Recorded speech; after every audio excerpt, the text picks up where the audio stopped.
This YouTube channel does not promote any violent, harmful, or illegal activities. All content provided by this channel is meant for an educational purpose only.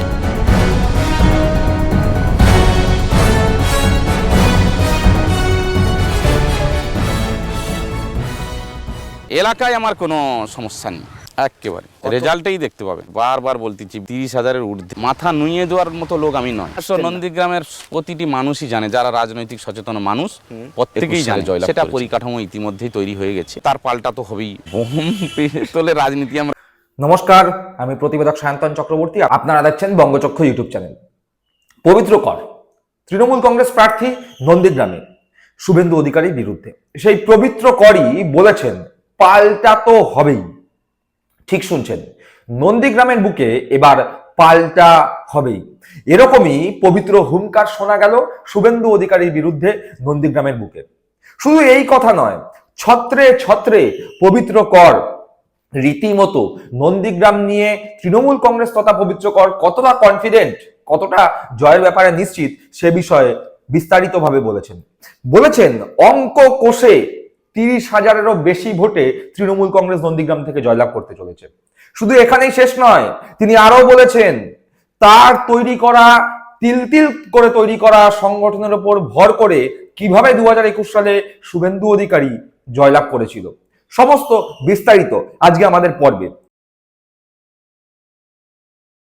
প্রথমেই পবিত্র কর যেই বক্তব্যটি দিয়েছেন সেটি হলো, শুভেন্দু অধিকারী যদি নোংরামি করে তাহলে আমি পবিত্র কর তার 10 গুণ বেশি নোংরামি করতে পারি, কিন্তু আমরা নোংরামির রাস্তায় হাঁটছি না, কিন্তু তাই বলে আমাদেরকে দুর্বল ভাবার কোনো কারণ নেই। প্রথমেই সেই বক্তব্য।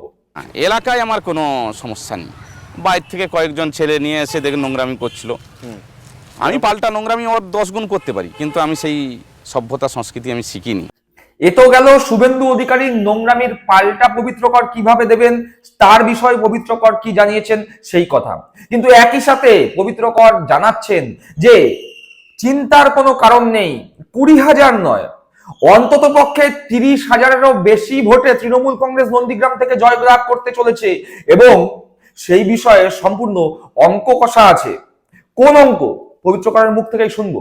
রেজাল্টেই দেখতে পাবেন, রেজাল্টে দেখা যাবে। একেবারে বারবার বলতেছি 20,000 নয়, একেবারে 30,000-এর ঊর্ধ্বে আমরা জয়লাভ করব। তোর বারবার বলতেছি অঙ্ক কষে করতেছি আর বলতেছি অঙ্ক কষে শুভেন্দু অধিকারীকে 30,000-এরও বেশি ভোটে হারানোর হুঙ্কার ছাড়লেন পবিত্র কর, কিন্তু কিসের উপর ভিত্তি করে পবিত্র কর এই কথা বলছেন? পবিত্র কর নিজে মুখে বললেন যে শুভেন্দু অধিকারীর কাছে মাথা নত করার লোক আমি নই। শুভেন্দু অধিকারী যখন তৃণমূল কংগ্রেসের দোর্দণ্ড প্রতাপ, তখনই শুভেন্দু অধিকারীর বিরুদ্ধে নির্দল প্রার্থী দাঁড় করিয়ে পঞ্চায়েত দখল করেছিলাম। সুতরাং শুভেন্দু অধিকারীকে হারানো আমার কাছে নতুন কিছু নয়, তাই শুভেন্দু অধিকারীর কাছে মাথা নত করে ফেলবো এরকম লোক কিন্তু আমি নই। একদম সরাসরি চ্যালেঞ্জ শুভেন্দু অধিকারীকে। বক্তা তৃণমূল কংগ্রেস প্রার্থী পবিত্র কর, একবার সেই বক্তব্য শুনবো। ওনার কাছে মাথা নুইয়ে দেওয়ার মতো লোক আমি নয়, মাথা নত করার লোক নয় আমি। কারণ উনি যখন 3-4টে মন্ত্রী, তখন ওনার বিরুদ্ধে নন্দীগ্রামের মাটিতে গ্রাম পঞ্চায়েত আমি দখল করেছিলাম নির্দল দিয়ে। অতএব আমি মাথা নিচু করার লোক নয়। এ তো গেল কিভাবে অতীতে নির্দল প্রার্থী দাঁড় করিয়ে শুভেন্দু অধিকারী যখন তৃণমূল কংগ্রেসে ছিলেন, দোর্দণ্ড প্রতাপ শুভেন্দু অধিকারী, তৃণমূল কংগ্রেসের সরকারে থাকা শুভেন্দু অধিকারীর বিরুদ্ধে পবিত্রকর কিভাবে নির্দল প্রার্থী দাঁড় করিয়ে পঞ্চায়েত দখল করেছিলেন তার কথা, কিন্তু সেই পবিত্রকরই একই সাথে বলে দিচ্ছেন যে শুভেন্দু অধিকারী যে 2021 সালে মমতা বন্দ্যোপাধ্যায়ের বিরুদ্ধে 1956 ভোটে জয়লাভ করেছিলেন, যেই জয় নিয়ে তার গর্বের শেষ নেই, সেই শুভেন্দু অধিকারী জিতেছিল পবিত্র করের হাতে তিলে তিলে গড়ে ওঠা সংগঠনের উপর ভিত্তি করে। তাই পবিত্র কর খুব ভালো মতোই জানেন, এবং নন্দীগ্রামের মানুষরাও খুব ভালো মতোই জানেন কিভাবে এই নন্দীগ্রামে জয়লাভ করতে হবে। সেই বক্তব্য সরাসরি। নন্দীগ্রামের প্রতিটি মানুষই জানে, যারা রাজনৈতিক সচেতন মানুষ প্রত্যেকেই জানে যে আমার তিলে তিলে তৈরি করা সংগঠনের উপরে ভিত্তি করেই 21 সালে জয়লাভ করেছেন। এখানেই শেষ নয়, প্রশ্ন ছিল যে তার বিষয়ে আপনি যে এতটা কনফিডেন্ট, কেন কনফিডেন্ট? জয় যে হবেই আপনার, সেই বিষয়ে আপনাকে কনফিডেন্স যোগাচ্ছে কি? উত্তরে পবিত্রকর জানাচ্ছেন সমস্ত ধরনের পরিকাঠামো তৈরি আছে। জয়ের ব্যাপারে সমস্ত ধরনের পরিকাঠামো তৈরি আছে। এবার এই পরিকাঠামো বলতে বুথ স্তরের সংগঠন থেকে বিজেপির সন্ত্রাস সবকিছুর বিরুদ্ধেই যে পরিকাঠামো তৈরি রয়েছে পবিত্রকরের, তা বলাই বাহুল্য। একবার পবিত্রকরের বক্তব্য আপনারাও শুনে নিন। নির্বিঘ্নে যাতে নির্বাচন সম্পন্ন হয়, মানে পাল্টা জয় পরাজয় থাকবে রাজনীতিতে, এ নিয়ে কোনো সন্দেহ নয়। আর জয় আমাদের নিশ্চিত, সেটা পরিকাঠামো ইতিমধ্যেই তৈরি হয়ে গেছে। তাতে যেন একেবারে নির্বিঘ্নে নির্বাচনটা হয়, এটাই আমি চাই। শুনলেন পবিত্রকরের বক্তব্য। এবার প্রশ্ন হচ্ছে যে যদি বিজেপি সন্ত্রাস করতে আসে, যদি বিজেপি তৃণমূল কংগ্রেস কর্মীদের মারতে আসে, তাহলে কি হবে? চুপ করে থাকেননি পবিত্রকর, একদম চোখে চোখ রেখে মাথা উঁচু করে উত্তর দিয়েছেন পাল্টা হবেই।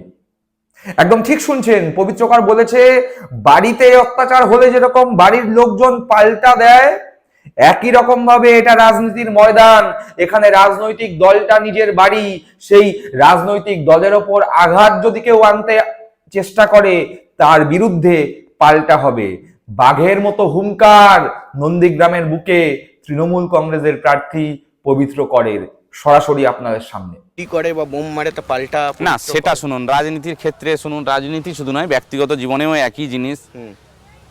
যে কেউ কিছু করলে তার পাল্টা তো হবেই, যে কেউ কিছু করলে তার পাল্টা তো হবেই, যে কেউ কিছু করলে তার পাল্টা তো হবেই, ও নিয়ে কোনো প্রশ্ন নেই।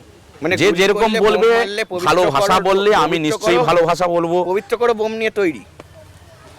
শুনুন, বোম পিস্তলে রাজনীতি আমরা করি না, শুধু ভালোবাসার রাজনীতি করি। সে জায়গায় আমরা ওভার ভালোবাসা দিয়ে নিশ্চয়ই জয়লাভ করব। শুনলেন পবিত্রকরের একটি ইন্টারভিউর বিশেষ বিশেষ অংশ, এবং এই অংশগুলি যদি একসঙ্গে করেন তাহলে দেখতে পারবেন যে পবিত্রকর শুভেন্দু অধিকারীর বিরুদ্ধে লড়াইয়ে কতটা কনফিডেন্ট তার বক্তব্যের মাধ্যমেই প্রকাশ পাচ্ছে। ঠান্ডা শীতল মাথায় পবিত্রকর রীতিমতো হুঁশিয়ারি দিয়ে রেখেছেন শুভেন্দু অধিকারীকে, বেশি বেগরবাই করলে পাল্টা হবেই। একই সাথে পবিত্রকর রাজনৈতিক অঙ্কও কষে ফেলেছেন, যেখানে তিনি 20,000 নয় 30,000-এরও বেশি ভোটে জয়লাভ করার বিষয়ে আশাবাদী। আর তার সব থেকে বড় ভরসা তার নিজের হাতে গড়ে তোলা, তিলে তিলে গড়ে তোলা সংগঠন। এবং এই সব মিলিয়ে নন্দীগ্রামে আশা জাগছে পবিত্রকরের, আশা জাগছে তৃণমূল কংগ্রেসের। ফলত বেশ চাপে শুভেন্দু অধিকারী। দর্শক বন্ধুরা, আপনারা কি মনে করছেন এই বিষয়ে? আপনাদের মূল্যবান মতামত অবশ্যই কমেন্ট বক্সে কমেন্ট করে জানাবেন। সকলে ভালো থাকবেন, সুস্থ থাকবেন। জয় হিন্দ, বন্দে মাতরম।